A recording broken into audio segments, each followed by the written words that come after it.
Hello everyone. मैं हूँ रीटा उपाध्याय और आपका स्वागत है मेरे चैनल स्टडी विद रीटा में। एमपीपीएससी 2020 जो प्री का सिलेबस है उसमें दिया गया है स्वास्थ्य नीति एवं स्वास्थ्य कार्यक्रम। तो ये हमें दोनों के संदर्भ में जानना पड़ेगा, भारत के संदर्भ में भी और मध्य प्रदेश के संदर्भ में भी। तो आज मैं आपको मध्य प्रदेश से रिलेटेड कुछ बातें बताऊंगी स्वास्थ्य नीति की, और जो स्वास्थ्य कार्यक्रम मध्य प्रदेश में संचालित हो रहे हैं उनके बारे में हम आज जानेंगे। तो सबसे पहला कि मध्य प्रदेश में स्वास्थ्य नीति 2000 को 2000 ही लागू है, और उसे ही थोड़ा सा मॉडिफाई यानी कि थोड़ा सा नया रूप दिया गया है। और नया रूप क्या प्रदान किया गया है, तो नया रूप ये है कि स्वास्थ्य नीति, राष्ट्रीय स्वास्थ्य नीति 2000 जो है उसके अनुसार उसे त्रिस्तरीय स्वास्थ्य संरचना को अपनाया गया है मध्य प्रदेश में। कितने स्तरीय स्वास्थ्य संरचना है मध्य प्रदेश में? मोस्ट इम्पोर्टेंट फैक्ट है ये कि मध्य प्रदेश में त्रिस्तरीय स्वास्थ्य संरचना को अपनाया गया है। अब तीन स्तर कौन कौन से हैं स्वास्थ्य संरचना से संबंधित? तो वो हैं उप स्वास्थ्य केंद्र, प्राथमिक स्वास्थ्य केंद्र और सामुदायिक स्वास्थ्य केंद्र। ये तीन लेवल हुए हमारे यहाँ स्वास्थ्य संरचना के। तो उप स्वास्थ्य केंद्र जो है वो कम जनसंख्या में खोला जाता है। जैसे आप देख सकते हैं कि 5000 की जनसंख्या यहाँ लिखी हुई है। तो जो नॉर्मल एरिया होते हैं तो उनमें 5000 की जनसंख्या पर एक उप स्वास्थ्य केंद्र खोला जाता है, और जो आदिवासी क्षेत्र हैं उसकी जनसंख्या होती है 3000। अगर कोई आदिवासी क्षेत्र है जहाँ की जनसंख्या 3000 है तो वहाँ पर एक उप स्वास्थ्य केंद्र खोला जा सकता है। और पूरे मध्य प्रदेश में जो उप स्वास्थ्य केंद्रों की संख्या है वो है 10,209। कितने हैं उप स्वास्थ्य केंद्र? तो वो है 10,209 उप स्वास्थ्य केंद्र हैं। वहीं प्राथमिक स्वास्थ्य केंद्र की अगर बात करें तो उनकी संख्या कितनी है पूरे मध्य प्रदेश में?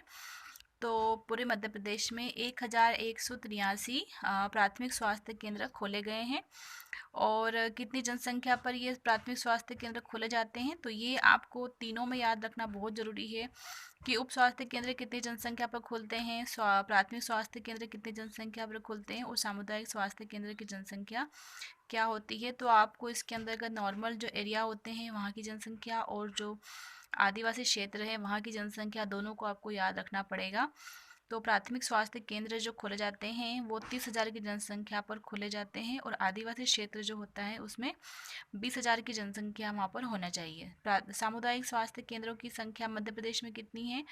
तो 334 हमारे यहाँ पर सामुदायिक स्वास्थ्य केंद्र हैं, और यह 1.20 लाख जनसंख्या पर खोले जाते हैं। और जो आदिवासी क्षेत्र होता है उनमें 80,000 जनसंख्या अगर होती है वहाँ पर तो सामुदायिक स्वास्थ्य केंद्र खोले जा सकते हैं। तो अब एक नॉर्मल जानकारी जान लेते हैं कि कैंसर अस्पताल कितने हैं मध्य प्रदेश में। तो कैंसर अस्पताल हमारे मध्य प्रदेश में मात्र 3 हैं, और जो टीबी उपचार केंद्र हैं वो 7 हैं, और जो मानसिक चिकित्सालय हैं वो हैं 2। अब हम स्वास्थ्य कार्यक्रम एवं योजनाएं जान लेते हैं कि कौन कौन से स्वास्थ्य कार्यक्रम मध्य प्रदेश में चल रहे हैं, कौन कौन सी योजनाएं चल रही हैं। तो पहला है प्रधानमंत्री सुरक्षित मातृत्व अभियान। यह आप नाम से समझ सकते हैं कि प्रधानमंत्री द्वारा ही चलाया गया होगा, मतलब भारत सरकार द्वारा चलाया गया यह कार्यक्रम है। तो ये प्रधानमंत्री द्वारा चलाया गया था। इसमें एक्चुअली होता है क्या है, तो इसमें प्रसव पूर्व जो गर्भवती महिलाएं हैं उनकी जो डिलीवरी के पहले उनके चेकअप किया जाता है, और ये रेगुलर चेकअप होते हैं। इसमें प्रत्येक माह की 9 तारीख इसमें डिसाइड की गई है।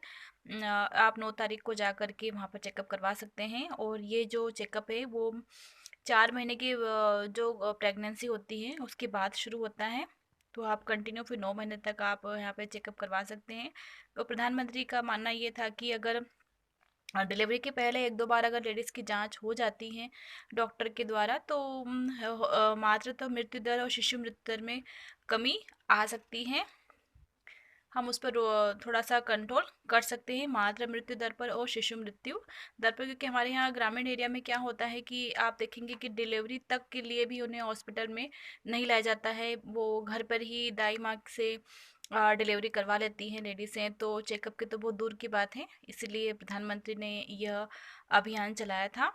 और मन की बात जो थी प्रधानमंत्री की 31 जुलाई 2016 में उन्होंने ये अभियान चलाया था। और एक खास बात ये है कि जो मध्य प्रदेश है उसने सर्वाधिक जांच की है। किसकी? इस अभियान के तहत गर्भवती जो महिलाएं हैं उनकी सर्वाधिक जांच हेतु, और जो वॉलंटियर होते हैं मतलब जो आगे से अपनी स्वेच्छा से इसमें काम करना चाहते हैं, उसके लिए मध्य प्रदेश को प्रथम स्थान प्राप्त हुआ था। और फिलहाल इसमें प्रथम स्थान मिला है महाराष्ट्र को। इसलिए आप थोड़ा सा ध्यान रख लीजिए ऐसे कि प्रधानमंत्री सुरक्षित मातृत्व अभियान एक्चुअली क्या था, तो ये प्रसव पूर्व चेकअप वाला अभियान है। अगला है दक्षता कार्यक्रम। तो दक्षता कार्यक्रम क्या है कि दक्षता कार्यक्रम में जो डॉक्टर और नर्सेस होते हैं उन्हें प्रसव और पूर्व और प्रसव के बाद मतलब डिलीवरी के पहले और डिलीवरी के बाद जो भी काम होते हैं उसमें अच्छी मतलब क्वालिटी वाला काम करें, इसके लिए उन्हें स्पेशल ट्रेनिंग दी जाती है, प्रोवाइड की जाती है। तो ये डॉक्टर और नर्सेस के लिए है दक्षता कार्यक्रम। और शिशु स्वास्थ्य कार्यक्रम। तो शिशु स्वास्थ्य कार्यक्रम की शुरुआत किसके द्वारा की गई थी? राष्ट्रीय स्वास्थ्य मिशन के तहत की गई थी। इसका लक्ष्य उद्देश्य क्या था? तो इसका उद्देश्य था शिशु मृत्यु दर में कमी लाना, और प्रदेश में 49 अस्पताल व 5 चिकित्सा कॉलेजों में नवजात शिशु गहन चिकित्सा इकाइयाँ इसके तहत संचालित की जा रही हैं। अब नेक्स्ट है पल्स पोलियो कार्यक्रम। तो पल्स पोलियो कार्यक्रम, सबसे पहले तो आपको यही पता होना चाहिए कि पल्स पोलियो जो कार्यक्रम है वो किसके द्वारा चलाया जाता है। तो ये WHO के द्वारा चलाया जाता है, और इसकी शुरुआत हुई थी, सॉरी यहाँ पे 195 लिख दिया मैंने, ये होगा 1995 से 1996 के बीच में, 1995 के बीच में इसकी शुरुआत हुई थी। और अभियान जो अभी 2021 में जो चलाया जा रहा है तो वो मध्य प्रदेश में भी ये अभियान चलाया जा रहा है। और इसके तहत 1 करोड़ 11 लाख बच्चों को पल्स पोलियो की दवाइयाँ पिलाई जाएगी। 1 करोड़ 11 लाख जो बच्चे हैं वो इस पल्स पोलियो अभियान 2021 के तहत लक्षित किए गए हैं। अब नेक्स्ट है मलेरिया, राष्ट्रीय मलेरिया रोधी कार्यक्रम और अंधत्व निवारण कार्यक्रम। तो आपको इसमें एक बात ये ध्यान रखना है कि जो राष्ट्रीय मलेरिया रोधी कार्यक्रम है और जो अंधत्व निवारण कार्यक्रम है, ये दोनों ही प्रोग्राम विश्व बैंक की सहायता से संचालित किए जा रहे हैं। और सहायता मतलब इसमें विश्व बैंक से मिल रही है। और जो अंधत्व निवारण कार्यक्रम है ये किस लिए है? तो आपको नाम से समझ में आ रहा होगा, अंधत्व निवारण मतलब जिनकी दृष्टि कमज़ोर होती है उनके लिए ये प्रोग्राम चलाया जा रहा है। तो इसका मुख्य उद्देश्य क्या है कि वो दृष्टिहीनता की दर में कमी लाना। और इसके तहत जो है मोतियाबिंद नियंत्रण प्रोजेक्ट चलाया गया था। और ये मध्य प्रदेश में यह प्रोजेक्ट जो था वो 8 साल तक चला था। इसके तहत मोतियाबिंद का ऑपरेशन वगैरह किए जाते थे। तो ये हो गया अंधत्व निवारण कार्यक्रम और राष्ट्रीय मलेरिया रोधी कार्यक्रम। आपको ध्यान ये रखना है कि विश्व बैंक की सहायता से ये चलाए गए थे। हाँ, दूसरा है संजीवनी 108। संजीवनी 108 जो है ये एम्बुलेंस होती है एक्चुअली। 108 आपको नंबर भी शायद एम्बुलेंस में यही मिलता है, हमें 108 पे डायल कीजिए तो आ जाएगा। तो ये संजीवनी 108 वही है कि जो सामान्य जो लोग होते हैं, जन सामान्य के लिए ये चालू की गई है मध्य प्रदेश में। और इसमें आपातकालीन स्थिति जैसे कि एक्सीडेंट वगैरह हो जाता है या फिर अचानक से कोई व्यक्ति बीमार हो जाता है, घर में कोई कोई नहीं रहता है हॉस्पिटल तक पहुंचाने वाला, तो इस स्थिति में आप संजीवनी 108 पर डायल कर सकते हैं और इसके तहत एम्बुलेंस आएगी और व्यक्ति को उठा करके हॉस्पिटल तक पहुंचाएगी। दूसरा है जननी एक्सप्रेस योजना। तो जननी एक्सप्रेस योजना जो है गर्भवती महिलाओं के लिए चलाई गई है। और इसमें गर्भवती महिलाओं के साथ साथ 1 साल के जो बच्चे होते हैं उनके लिए भी यह सुविधा उपलब्ध है। ये भी एक एम्बुलेंस है जिसका नाम है जननी एक्सप्रेस, और जिसके तहत गर्भवती महिलाओं को डिलीवरी के लिए, और छोटे बच्चे जो होते हैं 1 साल के, है ना, और जहाँ पे वही प्रॉब्लम कि घर में कोई उपस्थित नहीं रहता है, सब काम पे चल जाते हैं, तो इस स्थिति में आप जननी एक्सप्रेस योजना का लाभ ले सकते हैं। और इसमें एक खास बात ये है कि इसमें GPS सिस्टम भी लगाया गया है ताकि इसका दुरुपयोग ना किया जा सके इस एम्बुलेंस का, क्योंकि अधिकतर ऐसे ही होते हैं गाड़ी जिनके पास उपलब्ध होती है, जिनको सरकार गाड़ी प्रदान करती है, वो अपने जो सेल्फ काम होते हैं उसके लिए उसे यूज़ करते रहते हैं। तो इसलिए इसमें जीपीएस सिस्टम लगाया गया है ताकि इस तरह से कोई भी दुरुपयोग ना कर सके इस एम्बुलेंस का। और नेक्स्ट है जननी शिशु सुरक्षा योजना। तो जननी शिशु सुरक्षा योजना जो है इसका प्रारंभ भी जुलाई 2011 में किया गया था। और यह भी उन्हीं के लिए हैं कौन सी गर्भवती महिलाएं एवं नवजात शिशुओं को निःशुल्क स्वास्थ्य सेवाएं प्रदान करने के लिए यह भी एक एम्बुलेंस सेवा प्रदान की गई है, जिसका नाम था जननी शिशु सुरक्षा। अब नेक्स्ट है जननी सुरक्षा योजना। तो इसका प्रारंभ डेट आपको अच्छे से याद होना चाहिए, कब लागू हुई थी ये।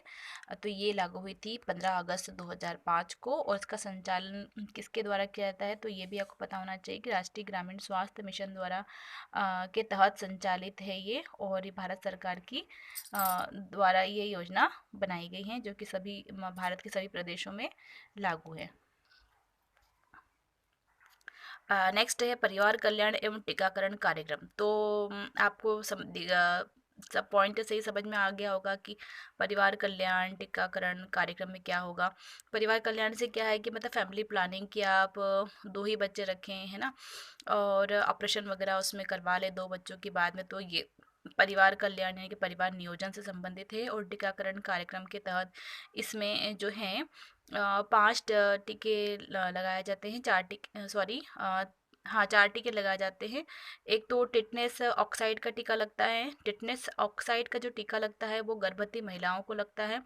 और शिशुओं को जो टीका लगते हैं वो कौन से हैं, डीटीपी टिटनेस का, और मिजल्स का, और एक बीसीजी का टीका इसके अंतर्गत लगाया जाता है। और यह जो परिवार कल्याण कार्यक्रम है वो एक स्वैच्छिक कार्यक्रम है, मतलब व्यक्ति अपनी स्वेच्छा से फैमिली प्लानिंग इसमें कर सकते हैं, कोई सरकार की इसमें दबाव आप पर नहीं बना जाता है कि आपसे 2 ही बच्चे रखें। नेक्स्ट है दीनदयाल अंत्योदय उपचार योजना। तो इसका प्रारंभ किया गया था 25 सितंबर 2004 से। कब से प्रारंभ हुआ था इसका, 25 सितंबर 2004 से। और इसमें लाभार्थी कौन होते हैं, तो SC ST की जो लोग होते हैं वो उसके तहत लाभार्थी के रूप में होते हैं। और इसमें 20,000 की प्रति वर्ष एक आर्थिक सहायता प्रदान की जाती है दवाइयों के लिए और जांच वगैरह के लिए। और तो आपको ये ध्यान रखना है कि कितने हज़ार रुपये प्रदान किए जाते हैं, तो इसमें 20,000 प्रति वर्ष प्रदान किए जाते हैं। SC ST के लोगों के लिए है ये योजना। और इसका प्रारंभ कब हुआ था, तो दीनदयाल अंत्योदय योजना का प्रारंभ 25 सितंबर 2004 से हुआ था। नेक्स्ट है कि दीनदयाल चलित अस्पताल योजना। अब दीनदयाल चलित अस्पताल से सबको समझ में आ रहा होगा, चलित अस्पताल मतलब क्या है कि ये चलता फिरता एक अस्पताल है। तो ये उन लोगों के लिए चलाया गया है जो कि बहुत ही इंटीरियर इलाकों में जो लोग रहते हैं, वहाँ पर चिकित्सा जो हॉस्पिटल वगैरह होते हैं वो पास में नहीं होते हैं, तो उनके लिए चलित अस्पताल चलाए गए हैं। इसमें एक एम्बुलेंस, मतलब एम्बुलेंस टाइप का ये गाड़ी रहती है, उसमें एक डॉक्टर एक नर्स बैठा रहता है, और आपको घर बैठे वो आकर के आपका इलाज करके जाते हैं। तो यह अभी दूरस्थ इलाकों एवं SC ST जो क्षेत्र होते हैं उन्हें तुरंत स्वास्थ्य सुविधा मुहैया कराने के लिए चलाए गए हैं। और कब से चलाए गए हैं ये, तो ये योजना जो है मई 2006 से लागू है। तो ये आपको ध्यान रखना है। आगे मैं और आपको योजनाएं लेके आऊँगी। आज के लिए बस इतना ही। वीडियो पसंद आया तो लाइक कीजिए, चैनल सब्सक्राइब कीजिए और शेयर कीजिए। चैनल सब्सक्राइब का मैंने पिछले वीडियो में आपको बताया था कि मैंने एक कैंपेन चलाया है जिसके तहत आप शामिल हो सकते हैं उस कैंपेन में। तो ये कैंपेन है कि आप जो भी नए चैनल जिन्होंने खोल रखे हैं अपने, आप उन्हें रोज़गार के अवसर ज़रूर प्रदान करें। कम से कम आप उन्हें 1K तक ज़रूर पहुंचाएं। जो सब्सक्राइबर जहाँ पे लिखा होता है, आपने देखा होगा कि वहाँ पर के में कुछ सब्सक्राइबर लिखे आते हैं, कुछ नंबर्स लिखे होते हैं, उसके आगे के लगा होता है। तो आपको जिनके भी सब्सक्राइबर 1K से कम है आप उन्हें सपोर्ट कीजिए, क्योंकि देखिए रोज़गार की आवश्यकता सबको है। हम सरकार को दोष देते हैं हमारे, पर हम क्यों ना हम आपस में ही एक दूसरे को सपोर्ट करें। आपके एक सब चैनल सब्सक्राइब करने से अगर किसी को रोज़गार मिल जाता है, अगर किसी को रोज़गार के अवसर प्रदान होते हैं, तो क्यों ना हम सब्सक्राइब करें चैनल। और देखिए इसमें नुकसान हमारा कुछ भी नहीं होता है, ना तो आपको कोई चार्ज पे करना होता है। आपने देखा होगा कि जब आप चैनल सब्सक्राइब करते हैं तो आपको कोई भी वहाँ पर पैसे नहीं मांगते हैं, आपको फ्री में सब्सक्राइब करने को मिलता है। और हम ज़रूरी नहीं है कि आप केवल एक ही चैनल, दो ही चैनल सब्सक्राइब करें, आप चाहें तो ये 50 चैनल भी सब्सक्राइब कर लें, आपको कोई बाउंडेशन नहीं होती है। तो क्यों ना हम हमारे इंडिया वाले जितने भी लोग हैं उन्हें सपोर्ट करें और उन्हें जॉब उन करने के लिए एक अवसर प्रदान करें। वो कुछ तो कर रहे हैं सेल्फ अपने, कम से कम यही हमारे लिए बहुत बड़ी बात है कि वो आगे बढ़ने की कोशिश तो कर रहे हैं। तो बस मेरा यही कैंपेन है कि आप उस कैंपेन के भागीदार बनिए और चैनल्स को सब्सक्राइब ज़रूर करें। आप कोई सा भी वीडियो देखें, किसी भी चैनल पर देखें, तो आप उसे सब्सक्राइब ज़रूर कर लें। इससे कम से कम उसे अपना कुछ भी कमाने का एक अवसर एक मौका ज़रूर मिलेगा उससे उसे। तो बस यही मेरा आपसे निवेदन था। तो वीडियो देखने के लिए थैंक यू सो मच। और मन लगा के पढ़िए, अच्छे से पढ़िए और खूब तैयारी कीजिए।